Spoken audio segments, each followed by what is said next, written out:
જર્જરિત માંડવી દરવાજા મામલે તંત્ર સક્રિય. પૂજારી હરિઓમ વ્યાસની 306 દિવસની તપસ્યા પૂર્ણ થવા નજીક.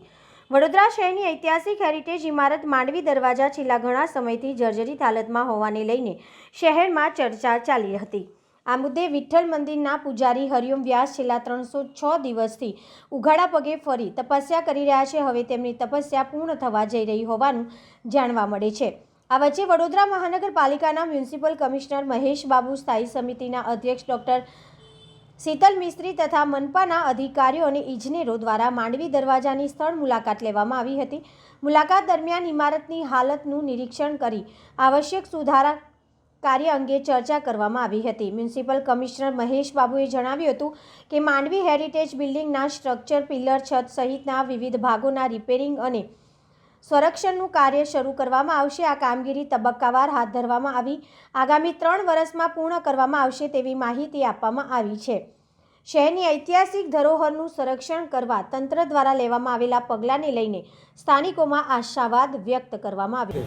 આજે તપના 306 દિવસ પૂરા થયા છે. જે સંકલ્પ સાથે તપ શરૂ કર્યું છે કે વડોદરાના હેરિટેજને યોગ્ય ન્યાય મળે, તો જે રીતે આપણે આ વખતના બજેટમાં જોયું કે આપણા બજેટને વિરાસતથી વિકાસ નામ આપવામાં આવ્યું છે. એટલે લગાતાર જે 1 વર્ષથી રજૂઆત કરતા હતા એ વાતની ગંભીરતા મહાનગરપાલિકાએ લીધી છે અને માંડવી હેરિટેજનું ટેન્ડરિંગ પ્રોસેસ પૂરો થયો છે અને સવાની હેરિટેજને જેમને કામ સોંપ્યું છે એ લોકોએ હવે કામ શરૂ કર્યું છે. તો આના પરથી જ નિશ્ચિતથી કહેવાશે કે હવે વડોદરાના હેરિટેજને ન્યાય મળશે. સર સયાજી ગાયકવાડે જે હેરિટેજ મહાનગરપાલિકાને સોંપ્યો તો એને પણ ન્યાય મળશે અને વડોદરાનો હેરિટેજ યોગ્ય રીતે જળવાશે તો વડોદરા પણ હેરિટેજ સિટી બનશે. અને યુનેસ્કોમાં જે રીતે અમદાવાદ અને વડનગર હેરિટેજ સિટી બન્યું છે તો આપણું વડોદરા પણ હેરિટેજ સિટી બનશે અને આપણા વડોદરા શહેરની વિશ્વમાં ખ્યાતિ થશે. તો આજના દિવસે હું કહું તો જે રીતે કમિશનર સાહેબે અને શીતલભાઈ મિસ્ત્રી ચેરમેન મહાનગરપાલિકાએ જે રીતે માંડવીની મુલાકાત લીધી છે અને જે રીતે સવાની એસોસિએટના એન્જિનિયરોએ હાજર રહી અને જણાવ્યું છે કે આ કામગીરી અમે લગભગ 3 વર્ષમાં પૂરું કરીશું, તો એક આનંદની વાત છે કે જે હેરિટેજ માટે લગાતાર ચિંતા કરતા હતા એને ન્યાય મળ્યો છે અને હવે કામ શરૂ થયું છે. આજે માંડવી દરવાજા ખાતે માંડવીનું જે કામ શરૂ થયું છે એ રિવ્યૂ કરવા માટે આવેલા. આપ જોઈ શકો છો કે માંડવી આપણા વડોદરાવાસીઓની હૃદયમાં છે અને એનું હેરિટેજ વેલ્યુ અને હિસ્ટોરિક વેલ્યુ પણ છે. એની અલગ અલગ રૂલર્સ વખતે અલગ અલગ એડિશન્સ પણ થયેલા, રેનોવેશન્સ પણ થયેલા. આ એક ઐતિહાસિક કામ છે જે માંડવીની જરૂરિયાત છે. સૌથી પહેલાં અમે ટેકનિકલ બાબતો લઈને જે ટેમ્પરરી રેસ્ટોરેશન કરવાની હતી એ કરી હતી. હવે લોંગ ટર્મ જે કામગીરી કરવાનું છે એમાં રેજ્યુવિનેશનનું, એટલે સોઇલ સેમ્પલ્સ લઈને અત્યારે કામગીરી શરૂ કરવામાં આવી છે. આવનારા દિવસમાં સ્કેફોલ્ડિંગ પણ ખોલીશું અને જે લોંગ ટર્મ કામ છે 9 પિલરમાં જે 4 પિલરની કામ અને છેલ્લે મંદિરનું પિલરનું કામ અને જે પણ ગર્ડર સ્ટ્રેન્થનિંગનું કામગીરી છે એ પણ કરવાનું નક્કી કર્યું છે.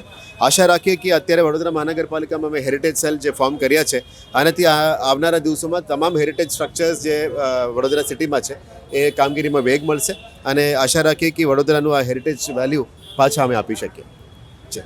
મુગલ અને ગાયકવાડી એટલે કહેવાય કે ઇન્ડો મુગલ આર્કિટેક્ચરનો ઉત્તમ નમૂનો મંડપ પરથી જેનું નામ પડ્યું માંડવી દરવાજો, શહેરની મધ્યમાં જેનું ઐતિહાસિક મહત્ત્વ કે લોકોની અવર જવર માટે વપરાય, ટેક્સ કલેક્શન માટે વપરાય, પબ્લિક એનાઉન્સમેન્ટ માટે આ દરવાજો વપરાતો હતો.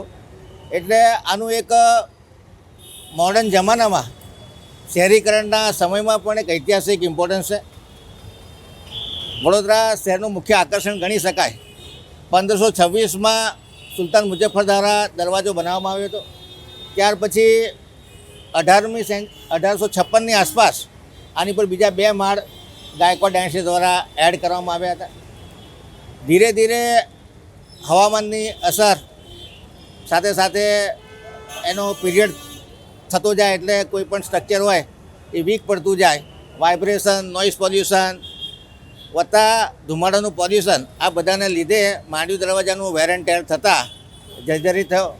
અને ગેંડીગેટ બાજુથી આવતા જે 2nd નંબરનો પિલર છે કે જે મુખ્યત્વે અને સપોર્ટ કરવાવાળો પિલર છે એનું બ્રિટલ ફેલિયર એટલે કે ઉંમરના લીધે કદાચ ડિફરન્શિયલ સેટલમેન્ટ જમીનમાં પિલર જવાથી એનું સેટલમેન્ટ થયું. ધીરે ધીરે ઈંટો વીક પડી, એનું જે મોટાર હોય એટલે કે માલ હોય એમાં પણ એની ઉંમર થતાં એ વીક પડી જાય અને ક્રેકો આવી અને બ્રિટલ ફેલિયર થવાથી જે સેકન્ડ પિલર કોલેપ્સ થયો એના લીધે જે 16 પિલર છે અને 16 પિલર સાથે 16 આર્ચ છે એ આર્ચ પર પણ એનો લોડ જતા એમાં પણ ક્રેકો પડી છે. આખા દરવાજાનું જે ઐતિહાસિક સ્ટ્રક્ચર છે એનો ડિટેલમાં સ્ટડી કરવામાં આવ્યો. ઓરિજિનલ ફોટોગ્રાફ પણ જોયેલા છે, એનું મટીરિયલ શું છે એની પણ તપાસ કરવામાં આવી. ખાસ કરીને હેરિટેજ કન્ઝર્વેશનના સ્પેશિયાલિસ્ટ આર્કિટેક્ટને રાખી અને હેરિટેજ કન્ઝર્વેશનના સ્પેશિયાલિસ્ટો એવા કોન્ટ્રાક્ટર ટેન્ડર કરી અને એમને કામ આપવામાં આવ્યું છે. આવનારા 27 મહિનામાં આ દરવાજાનું રિનોવેશન થાય અને સ્ટેન્ડિંગ કમિટીમાં કામ મંજૂર કરી દેવામાં આવ્યું છે. માનનીય મુખ્યમંત્રી દ્વારા આનું ખાતમુહૂર્ત પણ કરી દેવામાં આવ્યું છે. કામગીરીની શરૂઆત થઈ રહી છે.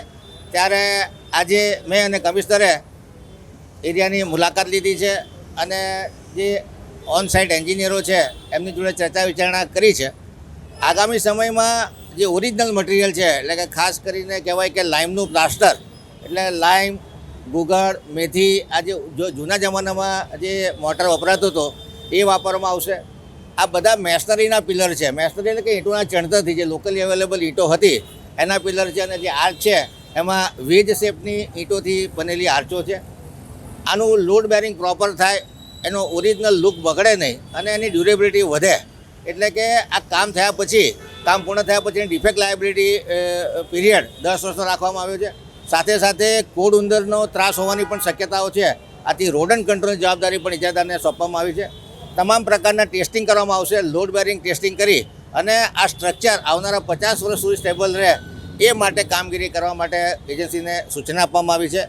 હાલ જમીનની નીચેની સોઇલ ટેસ્ટિંગ કરવામાં આવશે. સોઇલ કેવી છે, એની નીચે કોઈ યુટિલિટી લાઇન છે કે કેમ, આ તમામ વસ્તુનો ખૂબ ઝીણવટભરી તપાસ કરી અને આ દરવાજો સાચા અર્થમાં વડોદરાની શાન બને અને ઓરિજિનલ સ્ટ્રક્ચર મેન્ટેન થાય, એનો ઓરિજિનલ લુક મેન્ટેન થાય અને આવનારા 50 વર્ષ સુધી આ સ્ટ્રક્ચર આપણા વડોદરા વાસીઓ અને આપણા ઇતિહાસનું સાક્ષી બનતું રહે એ દિશામાં પ્રયત્ન કરવામાં આવનાર છે. ત્યારે આજે આ કામની શરૂઆત થઈ ગઈ છે અને ખાસ કરીને જે લોકો છે એમાં પણ એક આનંદની લાગણી છે અને અમે એક પ્રામાણિક પ્રયત્ન કરી રહ્યા છીએ કે વડોદરા શહેરની જે ઐતિહાસિક ઇમારતો છે, લગભગ 128 જેટલી ઇમારતો છે કે જેના સર્વે કરીને હેરિટેજ કન્ઝર્વેશન સેલ બનાવીને અને કન્સલ્ટન્ટના ઓપિનિયનના આધારે 1 by 1 જે મહારાજા સયાજીરાવ ગાયકવાડની વિરાસત છે એનું રક્ષણ કરી અને વિરાસતથી વિકાસ તરફ વડોદરા શહેર આગળ વધે અને ટુરિઝમને વેગ મળે. સાથે સાથે જે સ્ટેચ્યુ ઓફ યુનિટી છે એના ટુરિસ્ટ સર્કિટમાં પણ આ શહેર આવે છે ત્યારે આખી એક ટુરિસ્ટ સર્કિટ બને, હેરિટેજ સર્કિટ બને. નવનાથ મંદિરો છે એનો પણ ધીરે ધીરે જીર્ણોદ્ધાર થાય એ દિશામાં કોર્પોરેશન પ્રામાણિક પ્રયત્ન કરી રહ્યું છે.